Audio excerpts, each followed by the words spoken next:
games and other random stuff. Podcast, listen. Hello everyone, and welcome to the Stu and Mick Podcast. Hello. Hello, we have the beer, we're sorted. Oh yes. Start as you mean to go, as they say.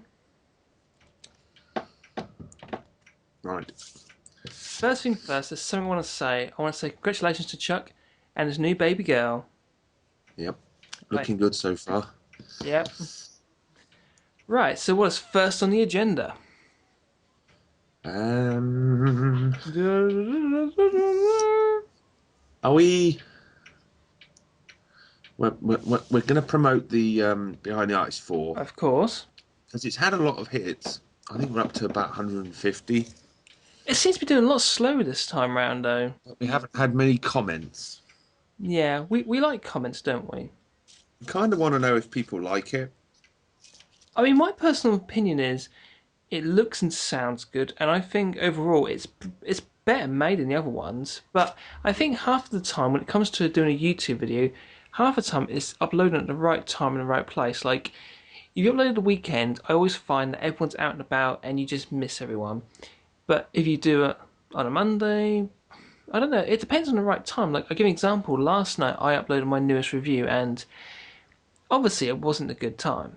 I mean, I always try to think of the time difference between us and America, and I always try to think of during the week's the best time, plus also whatever time I think is appropriate. Do it about 5 or 6 hours before, and that way you tend to get everyone in the equation. If you do it too late one evening, you're going to miss out a whole demographic of people. The trick is finding the right time to upload it.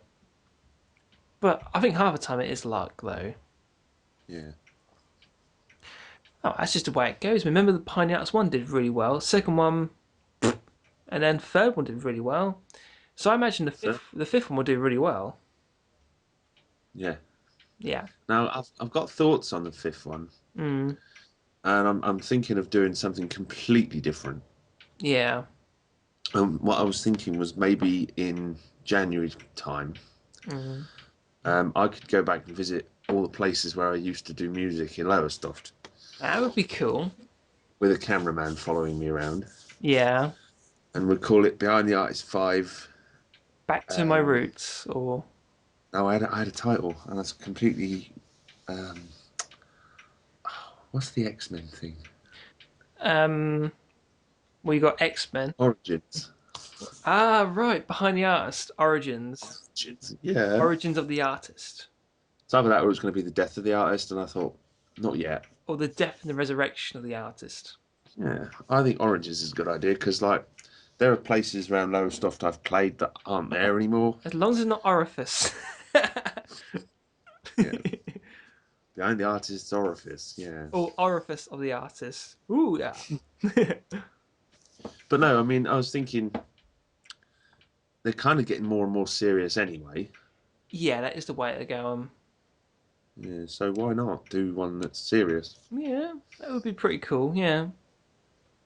I mean, there's quite a few places in Lowestoft we could walk past without giving anything away.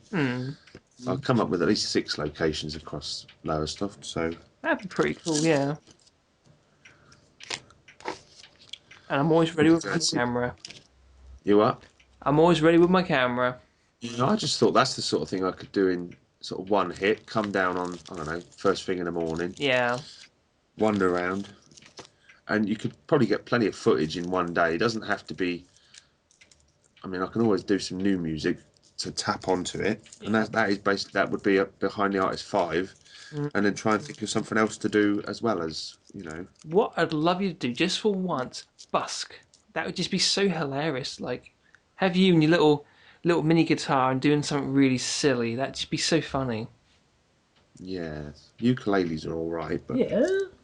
mine don't stay in tune very well. Just busking in general would be funny. Well, yeah, that would be kind of cool. I mean, I could say, like, so Stu, how do you make a living as an artist? And then you suddenly, we cut to you and busking, and you're doing a silly song or something. Yeah. Yeah. All right, then. What games are you playing lately? Um, Football Manager 2005, Cool. GoldenEye for the Nintendo 64. Nice. Um, what else? Oh God. I'm still working my way through Tiger Woods 2003 for the Xbox. That's kind of that's my bedtime playing. That is. Yeah. So yeah, still doing that one. Nice. And Grand Yeah. Theft Auto 3, which I'm going to be reviewing because I Cool. love it. Yeah. Yeah. Now, for me, what was really cool is when I went to see you the other day, this is the first time we actually completed two Crude Dudes together. Yeah. Oh yeah, we never mentioned that, did we? Tell you what, that was a moment because during growing up as a kid, we played it, we got nowhere. We came very close once, and then that was it for about what 15 years. And I think Yeah. on our second playthrough, we nailed it Yep. with lives to spare and continues. Yeah. We must have got to that last level before. We have. I remember the little spider Guys, dude. Yeah, canisters and stuff. No, that was quite monumental because that was. when we videoed the review, it was rubbish, wasn't it? It was interesting. Let's put it that There was no way. teamwork, was there? No, it was just you, man. I was just tagging along for the ride. I even had a little tear in my eye when we finished. It was like I complete one of my life's missions, and it's like everything from here on in is a bonus. Hmm. Right, the next game I've been playing, and I'll be honest with you, this has pretty much consumed me for the last week and a half, and it is Fable 3. I tell you, it was a pretty clever game. It is not as good as the second one, but where it differs is, right, you send films where basically you've got like an evil king and you have to overthrow the king, and then once you overthrow him, that's it, right? With this Yeah. one, half the game is basically overthrowing the king, becoming king, and then suddenly, oh bugger, you are the king. And then what's really bad is you end up finding that you end up having to do all the things the evil king had to do because that's what had to be done. You got to make money in it. Do you know what's funny, right? The first time I played it, right, I had no money, became king, and all my allies that helped me to become king, right? Basically, in exchange for them helping me, they wanted certain things. Like one person wanted me to change a law, another person wanted me to reopen something. Basically, these people had good intentions, but they helped me to help themselves. I became king, and I was just like, oh dear God. You find that within a year, this thing is going to come and pretty much kill everyone, and you've got basically a year to prepare yourself. Now, the only way to save everyone is money, right? If you pass Yeah. a law that helps one of your allies, you have less money. The less money you have, the less lives you can save. So you're faced with two decisions. If you're the world's greatest king, everyone dies, and if you are a tyrant, everyone hates you. You're going to save the most amount of people possible. And what do you think I did? I ended up getting everyone killed. Uh, Yeah, everyone hated me because everyone died, and I was trying to be a nice king. So I've got a plan. I'm playing through the game again, and literally, as soon as I earn money, I buy a house, I buy a pub, I buy a business. I'm buying up everything. So when I become king, I'm going to be loaded. That way, I've got enough money to say, here you go, here's some money. Yeah, we can afford that. Here you go. So by the time I complete the second time around, I'm going to have so much money that I can afford to save everyone and keep my promises. It's quite a cool game. It's not as good as the second one, but it's got a unique twist on it. Okay. Movies time. yeah. Right.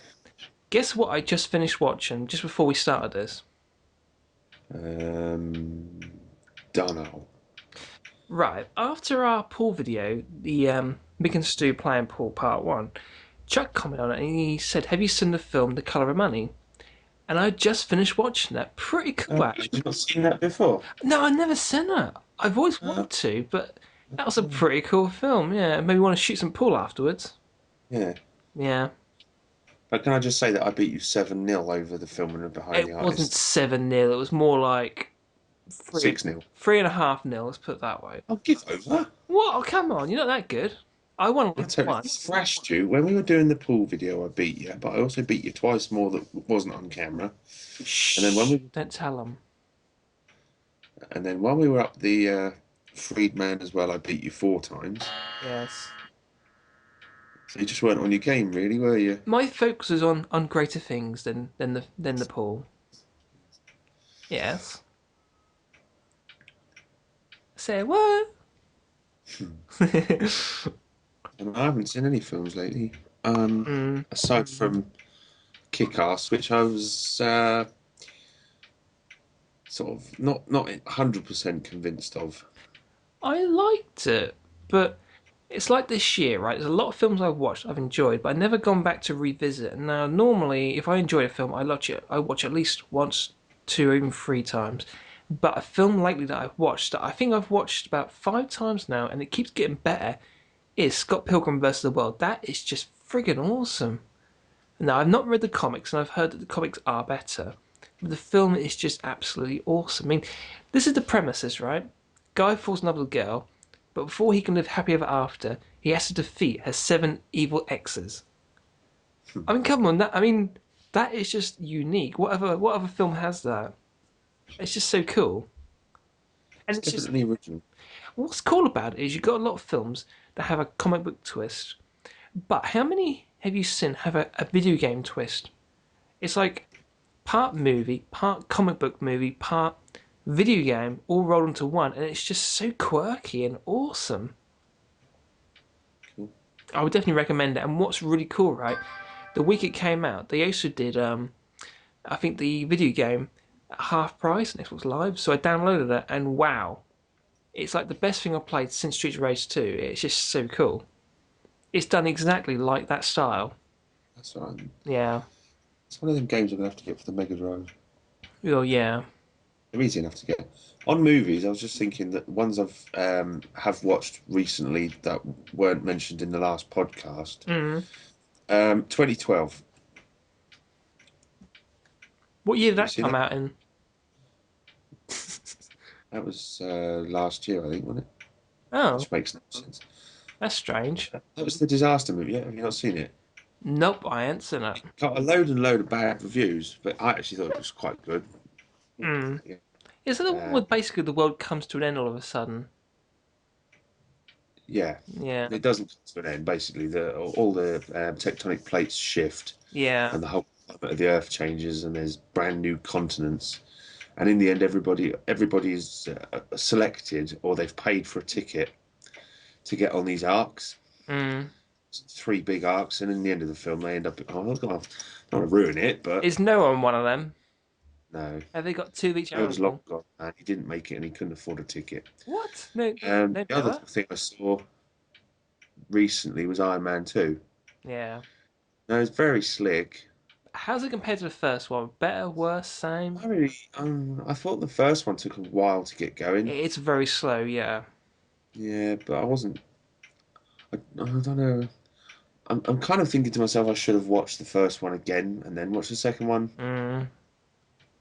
But yeah, it's all right. It's along a similar vein.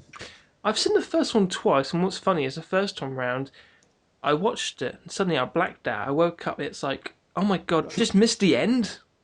I do that all the time. Same here, yeah, and then I watched it again, and I thought, yeah, not too bad. You know, it's Yeah. pretty. I mean, up to that point, there'd been a lot of comic book films that were just rubbish, or a lot of Mm. ones that were okay. I mean, Iron Man, quite frankly, in that period of time, was one of the best comic book films to come out. And I'll be honest with you, the last, I mean, Kick-Ass was all right, Scott Pilgrim was all right, Iron Man was all right, but a lot of them have just been okay-ish. I mean, A lot of them take a while to get going, like the first Hulk film.